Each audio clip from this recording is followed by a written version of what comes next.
Tuloy ang pagsulong ng mga mambabatas na maisabatas na ang Anti-Political Dynasty Bill sa bansa. Narito ang detalye. Bagaman aminado ang ilang senador na mahirap ang paglaban sa Anti-Political Dynasty Bill, umaasa pa rin sila na maisabatas na ito.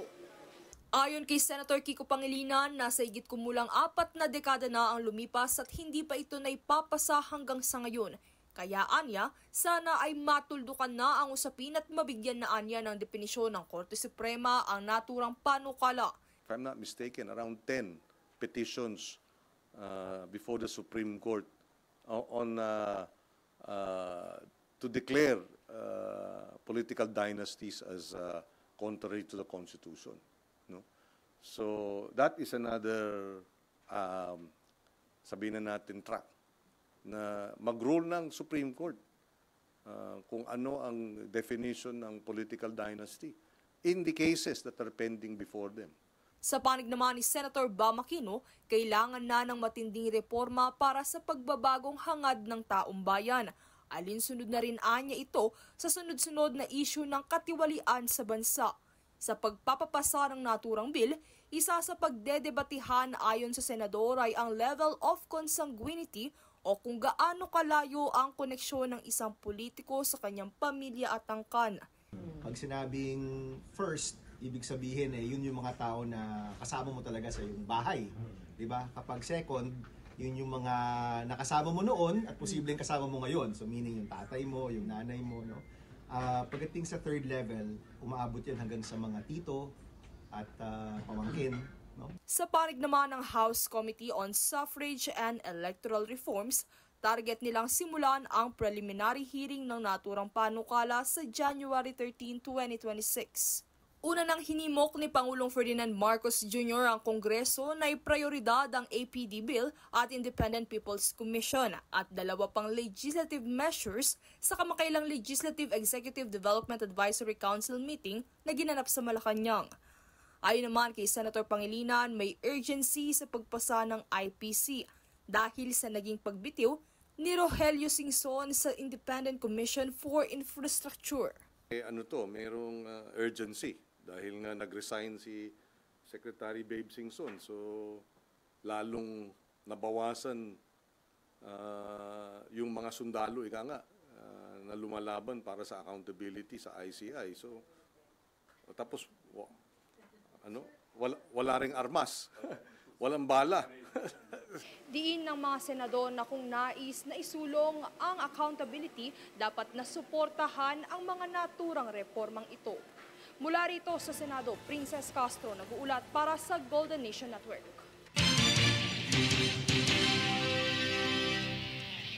Samantala, tiniyak ni Agriculture Committee Chair Senator Kiko Pangilinan na patuloy nitong uusigin ang mga nasa likod ng agricultural smuggling para sa hustisya ng mga magsasaka, mangingisda, manggagawa at mamimili. Anya, isa itong human rights issue at hindi lang basta krimen sa ekonomiya dahil umaasa anya ang mga sangkot sa butas ng sistema. Nitong Miyerkules, ikinulong ng Senado ang Chinese Vigor freezer lessee na si Shi Chaokun dahil sa umano'y pagsisinungaling tungkol sa walang kontak sa gobyerno sa umano'y mga operasyon ng smuggling. Si Shi ay nakusahan na namumuslit ng mga produktong karne sa mga Chinese restaurants sa Metro Manila at naaresto dahil sa pagtatangkang tumakas sa bansa.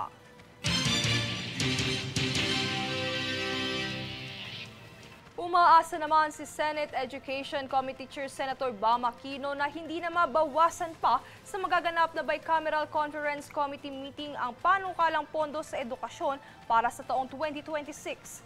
Ayon sa senador, may mga naririnig kasi itong usap-usapang posibleng bawasan sa BICAM ang naturang budget dahil ito ang may pinakamataas na increase sa panukala na maaaring bawasan upang mapondohan ng ibang ahensya. Gayunpaman, tumanggi ang senador na sabihin kung sino ang mga mambabatas na nais na magtapyas sa pondo. Panawagan naman niya sa mga kapwa mambabatas na manindigan para sa pondo ng edukasyon.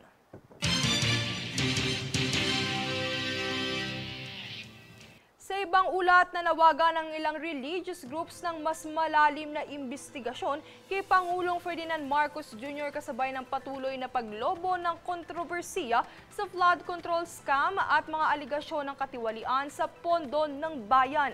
Tunghayan ang ulat mula kay Jade Buhoy. Takbuhin ho natin independently ng kanila yan without influence. Let them do their job and conduct an open investigation. Pati po kayo magpa-imbestiga, Mr. President. Pati ikaw, magpa-imbestiga ka. Not for purposes of filing a case, but for purposes of transparency and kaayusan. Nagpahayag ng pagkabahala ang mga religious groups sa lumalalang anomalya sa flood control scam at sinabing panahon na para hayaan si Pangulong Ferdinand Marcos Jr. na maimbestigahan upang malinawan ang publiko sa usapin ng pamamahala. Giit nila, hindi dapat ang mga politiko ang tinitingalang modelo, kundi ang karapatan ng mamamayan na magkaroon ng tapat at makabuluhang gobyerno. Hiniling din nila na pabilisin ang investigasyon sa palpak na proyekto sa flood control dahil sa maraming buhay ang patuloy na naapektuhan. Kaugnay nito, kinundinan nila ang umano'y 500 piso para sa Noche Buena, lalo na't nababalot ang isyu ng bilyong pisong pondo na sinasabing nakulimbat ng ilang lider. Para sa mga grupo, ang patuloy na kontrobersya ay nagpapakita ng pangangailangang ibalik ang tiwala ng publiko sa pamahalaan sa pamamagitan ng buong transparency. Kamakailan ring inanunsyo ng Pangulo ang tuluyang pagkakansela sa pasaporte ni Saldico, kung saan inatasan na ang mga ahensya ng gobyerno upang matiyak ang pagtuntun nito. Ayon pa sa Pangulo, ang hakbang na ito ay upang masiguradong hindi makakaiwas ang dating mambabatas sa kanyang pananagutan. Bukod dito, nagpahayag din ang Pangulo ng patuloy na reforma sa susunod na administrasyon. Aniya, ang pagbabagong istruktural ay nararapat maisagawa sa paraang tatagal at patuloy na mapapakinabangan ng publiko. Paglilinaw niyang mas epektibo ang makabagong paraan sa paggawa ng solusyon ukol sa isyu ng korupsyon. Sa kabila nito, patuloy na umaasa ang mga religious groups sa pagkakaisa ng bansa, hindi para sa mga partido ng bawat politikong sinusuportahan, kundi para sa mga mamamayang nararapat makinabang. Jade Buhoy, nag-uulat para sa Golden Nation Network. Sa kabilang banda, binigyang diin ng mga kinatawan na buo ang suporta ng Kamara para sa pagla-livestream ng bicameral conference sa 2026 General Appropriations Bill bilang hakbang sa mas mataas na transparency. Iginiit ni Lanao del Sur Representative Sia Lonto Adiong at Manila Representative Ernesto Junicio na malinaw ang direktiba ni Speaker Bogie D at wala silang naririnig na kahit sinong kongresista na tumututol sa online deliberations.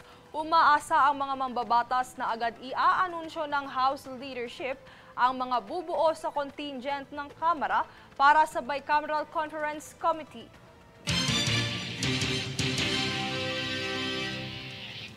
Samantala, inaasahan naman ng Philippine Coast Guard o PCG ang pagdagsa ng milyong pasahero sa mga pantalan ngayong Kapaskuhan, kaya't nagpatupad sila ng mga patakaran para sa kaligtasan. Anila kanilang kaakibat dito ang DOTR, PPA, maging ang Marina para sa agarang tulong na kakailanganin ng mga mananakay. Dito kanilang pinalalahanan ang bawat isa na maging alerto at sumunod sa abiso para sa mapayapang selebrasyon ng bakasyon.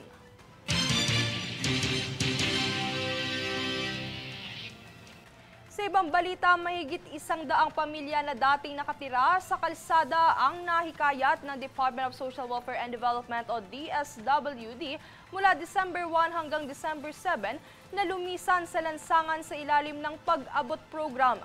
Samantala, mahigit 100 pamilya pa ang kasalukuyang inaalok na mailipat sa mga probinsya upang magkaroon ng mas maayos na tirahan at pagkakakitaan. Ayon sa DSWD, maingat nilang sinusuri ang mga na-profile na individual upang matukoy ang kinakailangang suporta at mga hakbang para patuloy silang magabayan at matulungan. Tiniyak din ng kagawaran na magpapatuloy ang operasyon ng programa upang mabigyan sila ng panibagong simula at hindi na muling mapilitang bumalik sa lansangan.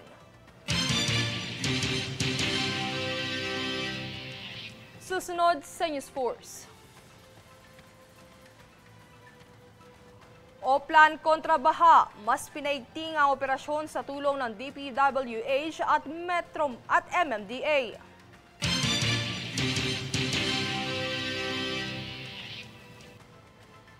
Monterasas Project sa Cebu, opisyal nang sinampahan ng kaso ng DENR.